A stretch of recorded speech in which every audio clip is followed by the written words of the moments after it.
పూరా లోకల్. అసలు ఎలా స్టార్ట్ అయింది? మీరు డాన్స్ మాస్టర్గా అంటే మీకు ఫస్ట్ ఒక పాటను లేకపోతే చిన్నప్పుడు లేకపోతే పాట వినడమో లేకపోతే ఎవరైనా డాన్స్ చేస్తే చూడడమో ఆ రెండింటి ద్వారా మీకు మొదటగా ఈ ఆలోచన ఎలా వచ్చింది? నేను కూడా డాన్స్ నేర్చుకోవాలి అని మొదటగా మీకు ఎప్పుడు వచ్చింది ఆలోచన? నాకు ఎప్పుడంటే నాకు ఇప్పుడు 8 years ఉంటాయి అనమాట. మా బాబాయ్ అంటే మా నాన్న వాళ్ళ తమ్ముడు పాష, ఆయన పేరు, ఖమ్మంలో ఉంటాడు ఆయన. ఆయమ్మ డిస్కో డాన్సర్, జిలేలే జిలేలే ఆ డ్రెస్లు వేసుకొని శ్రీరామనవమికి, మా ఖమ్మంలో శ్రీరామనవమి బాగా చేస్తారు, వినాయక చవితి బాగా చేస్తారు అనమాట. తలకి లేస్ కట్టుకొని మంచిగా మస్తు చేస్తుంటాడు అనమాట. ఆయన చేస్తుంటే ఆయన డ్యాన్స్ ఇట్లా చూస్తుండే వాళ్ళం మేము. చూస్తూ చూస్తూ చూస్తూ అరే నేను ఇంత బాగా చేస్తున్నాను అన్నాడు. దాని తర్వాత మా పెద్దన్నకి కొంచెం హ్యాండిక్యాప్డ్, ఆయన కూడా బాగా చేసేటాడు. వీళ్ళు బాగా చేస్తున్నారు డ్యాన్స్ అని చెప్పి ఆ ఆలోచన వచ్చేది. అంటే మంచిగా చప్పట్లు కొడుతున్నారు. అప్పుడు డ్యాన్స్ కున్నంత క్రేజీ ఇప్పుడు ఇంకా తక్కువ. అప్పట్లో ప్రోగ్రామ్స్ అంటే కిందనే కూర్చునేటోళ్ళు. అయితే బాగా చేస్తున్నా అని మనసులో ఉండే. ఇక మా బాబాయ్ గిఫ్ట్ నాకంటే ఇక మా బాడీలో అది వచ్చేసింది. ఎక్కడన్నా పెళ్ళిళ్ళకి పీర్ల పండుగలు వస్తే, పీర్ల పండుగ 9 రోజులు ఉంటే 9 రోజులు మా ఈవినింగ్ 6 o'clock స్టార్ట్ చేస్తే నైట్ 9 గంటల వరకు పీర్ల డబ్బుల కాడే ఆడేటోండి నేను. ఎట్లా నేను ఆడుతున్నా అంటే మొత్తం చుట్టుపక్కల అందరూ అట్లా కూర్చునేటోళ్ళు. డప్పుల కాడ బోనాల పండగకి, బోనాల పండగ వచ్చిందంటే మా ఇల్లు కాడి నుంచి బోనాల గుడి 10 kilometers ఉంటుంది. అక్కడి నుంచి పాదం పెడితే మళ్ళీ ఆడి వరకు దన్ దన్ ఇదే ఇక అట్లా చేస్తూ చేస్తూ అంటే ఓన్లీ రోడ్కే పరిమితం అయిపోయినా నేను. తర్వాత మా బాబాయ్ కూడా కరాటే మాస్టర్ అనమాట. అప్పుడు నా దగ్గరికి నాకు అప్పుడు 12 years ఏమి ఉండేవి.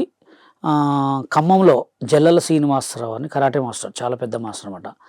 ఆయన మా బాబాయ్ ఫ్రెండ్. కలవడానికి వచ్చినప్పుడు అరే నీకు కరాటే నేర్పిస్తారా, నేను వచ్చి నేర్చుకో, నీ దగ్గర మంచి టాలెంట్ ఉందంటే సరే మాస్టర్ అని చెప్పి పోతా అని చెప్పి ఆయన దగ్గర పోకుండా మా మాస్టర్ బాబు సార్ అని ఉండే, చెన్నై, ఆయన బస్తాల బాబు అంటారు ఆయన.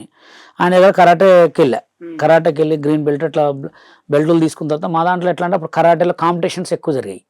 కరాటే ఖమ్మం జూబ్లీ క్లబ్లో, పాలవంచలో, వరంగల్ అట్లా కరాటే జరుగుతుంటే చాలామంది అన్నగారు నువ్వు రోడ్ల మీద బాగా డ్యాన్స్ చేస్తావు, గ్యాప్ దొరికిందిగా మధ్యలో ఒక పాట అయిపోరా అని నన్ను నెట్టిరు. నెట్టంగానే అప్పుడు హిందుస్థాన్లో అందరికంటే అందం నీవేలే ఆ పాట, జయమనదేర ఆ పాట వేయంగానే ఇక అస్సలు అక్కడ ఉన్న వాళ్ళు మొత్తం ఏమి సపట్లు, మామూలుగా ఇక ఫుల్ క్లాప్స్, గట్టిగా రావటం. ఒక పాట పోయి 2 పాటలు పోయి 3 పాటలు వేసిన జూలీ క్లబ్లో.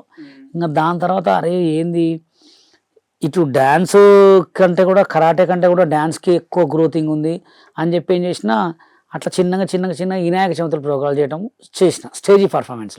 అప్పటి వరకు రోడ్ షోలే చేస్తుండే, స్టేజ్ షోలు ఇక స్టేజ్ షోలు స్టార్ట్ చేసిన. మా ఇంటికాడ వినాయకుడు పండుగ పెడితే మస్తు కంటిన్యూగా నేను ఒక్కనే ఆడేటోడిని. అట్లా ఇక గాంధీ చౌక్ వాళ్ళకి వెళ్ళాల్సి వచ్చేది. గాంధీ చౌక్లో అప్పుడు హలో బ్రదర్ సినిమా, కన్నపిట్టరు కన్నుకొట్టరు ఆ సాంగు మా ఖమ్మంలో సునీల్ మాస్టర్ అని ఒక ఆయన బ్రేక్ డ్యాన్స్ చాలా టాప్ అనమాట. ఆయన టైమింగ్ యాడ్ దొరుకుతుందని చూసేవాళ్ళు. కమాన్ బజార్లో ఈ శ్రీరామనవమి చేస్తే 10 రోజులు కంటిన్యూగా మొత్తం ఇట్లా వచ్చి కూర్చుంటేవాళ్ళు రోజు సాయంత్రం పూట. అప్పుడు మాస్టర్ ఒక పాట అని బతిలాడదే ఆగవే. మీరు మాస్టర్ అయ్యారు అప్పటికి? నాకు ఆల ఇంకా నేను వేరే వాళ్ళని మాస్టర్ సార్ ఒక పాటకు ఛాన్స్ ఇవ్వండి మాస్టర్ అంటే ఆగవే మాయ చాలా పాటలు ఉన్నాయి ఆగనట్టు. అప్పుడు ఏదో చిన్న సిచ్యువేషన్లో గ్యాప్ దొరికింది. అరే పోరా పోయి ఎక్కువ పోరా అనగానే అప్పుడు కన్నపెట్టరు కన్నుకొట్ట సాంగ్ వేసిన.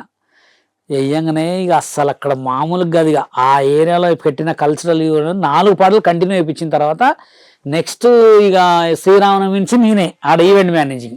సో ఇది ఇలా స్టార్ట్ అయింది మీకు ఇన్స్పిరేషన్. వాళ్ళని మీ ఇంట్లో వాళ్ళని చూసి, అందులో ఒకరు అంగవైకల్యం ఉన్నా కూడా వాళ్ళు డాన్స్ చేసేసరికి హ్యాండిక్యాప్డ్ ఉన్నా కూడా ఆయన నుంచి కూడా మీరు డాన్స్ చేయాలని నేర్చుకున్నాం.